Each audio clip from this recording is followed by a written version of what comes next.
In 1683, an Ottoman army of 140,000 soldiers camped outside the city and waited for it to die. They'd cut the supply lines. They'd surrounded it completely.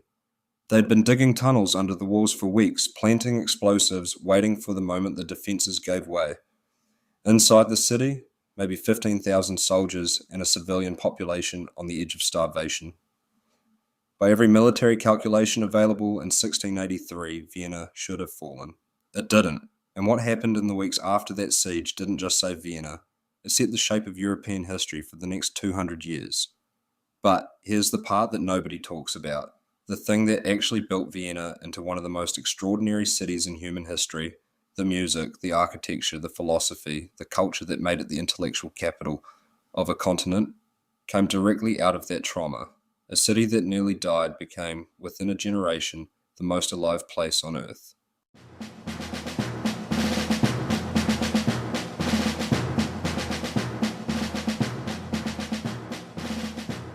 To understand Vienna, you need to understand the Habsburgs. They were, without question, the most successful dynasty in European history.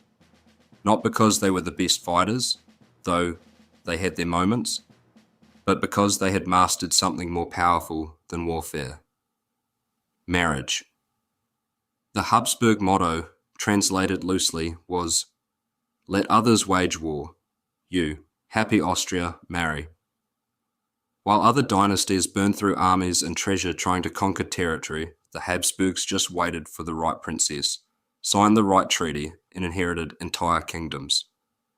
By the 1500s, the Habsburg Emperor Charles V ruled more of Europe than anyone since Charlemagne. He used to say that in his empire, the sun never set. He meant it literally. And at the centre of all of this, the capital, the heart, the city where the emperor lived and the decisions were made, was Vienna, not an obvious choice geographically. Vienna sits on the eastern edge of the German-speaking world, pressed up against the Hungarian plain, with the Ottoman Empire just over the horizon. It was a frontier city, a border town dressed up in imperial clothes, and that tension between the sophistication the Habsburgs wanted to project and the very real danger pressing in from the east is what shaped everything about it. The Ottoman siege of 1683 was not a surprise. The Ottomans had been pushing into Central Europe for over a century. They'd already taken Hungary. Vienna was the next logical step. Take it, and the road to Western Europe was open. The Grand Vizier Kara Mustafa Pasha arrived outside Vienna with somewhere between 90,000 and 140,000 men. Historians still argue about the exact number. What nobody argues about is that the city was massively outmatched. The defense of Vienna fell to a man named Ernst Rüdiger von Starhemberg. He had 15,000 soldiers, a population of around 60,000 civilians, and orders from Emperor Leopold I, who had quietly left the city before the siege began. The emperor left. That detail matters, because the story of Vienna is partly a story about what ordinary people do when the people who are supposed to protect them are not there. For 2 months, Starhemberg held. The Ottomans dug tunnels, sappers working underground, packing the tunnels with gunpowder. When they detonated, sections of the wall collapsed. The defenders rushed to fill the gaps with anything they had: rubble, timber, earth, their own bodies. By early September, the city was desperate. Food was running out, disease was spreading. The walls were patchwork repairs held together by exhaustion. And then on the 11th of September 1683, Starhemberg sent up a signal rocket from the top of Stephan's Dome. The relief army was coming. A coalition force, Austrian, German, and Polish troops, led by the Polish King Jan III Sobieski, had assembled in secret in the hills above the city, 70,000 men. On the 12th of September, they charged down from the hills. It was the largest cavalry charge in recorded history. The Ottoman camp, which had been conducting a siege for 2 months, was not prepared for an attack from behind. The camp collapsed, Kara Mustafa retreated, and then kept retreating. Vienna was saved. But here's the part nobody talks about. Here's where the story actually starts. The trauma of the siege did something unexpected to Vienna. It made the Habsburgs embarrassed. Leopold I, the emperor who had fled, came back to a city that had survived without him.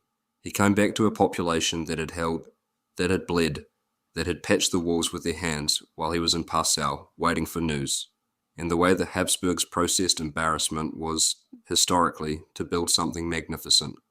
Within a decade, the most ambitious construction program in the city's history began. The Belvedere Palace, the Karlskirche, Schönbrunn, the Habsburg answer to Versailles, built to say, "We are not a frontier city, we are not a border town, we are the capital of an empire, and we will look like it." All of it built in the 50 years after the siege, all of it paid for by the wealth of an empire that stretched from the Americas to Hungary, all of it in some sense an apology. And then, because Vienna never did anything simply, the culture arrived. After the siege, something interesting happened to the coffee the Ottomans had left behind. Vienna's first coffee houses opened in the 1680s, and the coffee house in Vienna became something that didn't exist anywhere else in Europe. Not just a place to drink coffee, a place to think. You could sit for an entire day on the price of one coffee. The newspapers from Paris, London, Rome, all available. No one would ask you to leave. No one would judge you for staying. The Viennese coffee house was essentially the internet of the 18th century, a place where information, ideas, and arguments moved freely, where class mattered less than wit, where a composer could sit next to a diplomat could sit next to a nobody, and they'd all be arguing about the same thing by midnight.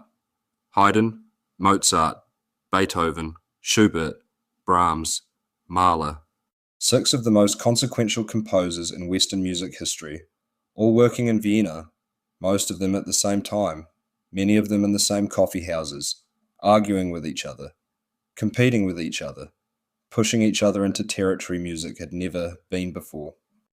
This doesn't happen by accident. It happens because the city had the density, the patronage, the audiences, the infrastructure, the coffee houses, to support it. Vienna didn't just produce great composers, it built the institutions that made great composition possible. The concert halls, the opera house, the music publishing houses, the aristocratic patrons who would pay a composer to do nothing but compose.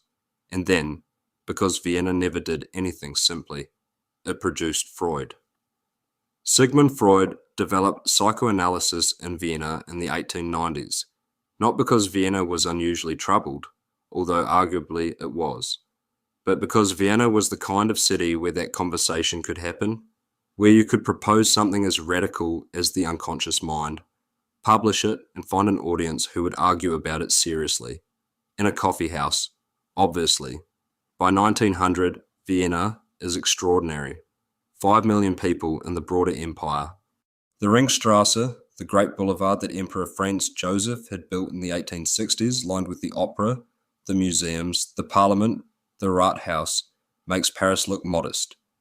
It is the capital of a multi-ethnic empire of 50 million people. Austro-Hungarian, German, Hungarian, Czech, Polish, Croatian, Romanian, Italian, Jewish, all under one flag, one emperor. And it is held together increasingly by not very much.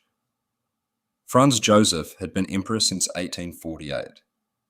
By 1900 he was 7 years old, and the empire was creaking under the weight of nationalisms it couldn't satisfy, a military it couldn't afford, and a political system held together by the personality of one very old man.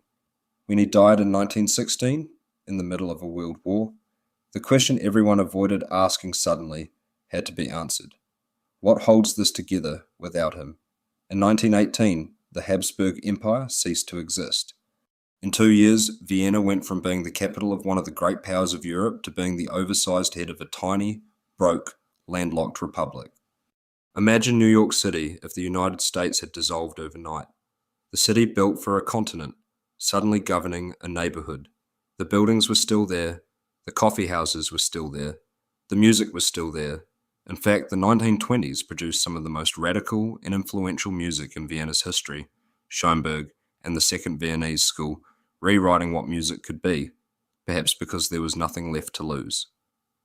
But the empire was gone, the money was gone, the purpose was gone. And then, because Vienna never did anything simply, it got worse. In March 1938, Hitler, an Austrian by birth, who had spent his formative years being rejected by Vienna's art establishment, rolled into the city to the cheers of enormous crowds. The Jewish community that had been central to Viennese intellectual life, to the coffee house culture, to the music, to psychoanalysis, to the literature, was destroyed. Freud fled to London. Hundreds of thousands of others couldn't. The city that had survived the Ottomans, survived the collapse of empire, had not survived itself. Here's what gets me about Vienna. Every city we've covered so far fell because something external broke it. Rome lost its water. Constantinople lost its defenders. Vienna was never conquered, never destroyed, never even seriously threatened after 1683. It simply ran out of the thing it had built itself to serve, an empire. The Habsburgs built Vienna to be the centre of something vast. The architecture, the music, the coffeehouse culture, the intellectual life, all of it was downstream of imperial wealth, imperial ambition, imperial scale. When the empire ended, the city kept going. The coffee houses kept serving. The Philharmonic kept playing. The opera kept its season. But something had shifted. The city that had been built to house the future was now, in some sense, a museum of what had been. And then, slowly, quietly, over the decades after the Second War, Vienna did something remarkable. It turned its past into its identity. The coffeehouse culture that had been the engine of imperial thought became the thing Vienna was famous for. UNESCO protected it as intangible cultural heritage in 2011. People fly to Vienna specifically to sit in a coffeehouse and read a newspaper and be left alone. The music that Vienna had produced under imperial patronage became the reason the world comes to Vienna now, New Year's Day, the Philharmonic, watched by 50 million people in 90 countries. Vienna didn't rebuild, it remembered. And the walls of Stephansdom, the cathedral that survived the siege, the bombs of the Second World War, the end of empire, and the beginning of whatever comes next, still stand in the centre of the city. The spider weaves no curtains here. Next video, we're going to a city that built its power on water, not drinking water, not aqueducts. Something stranger, you'll want to see this one.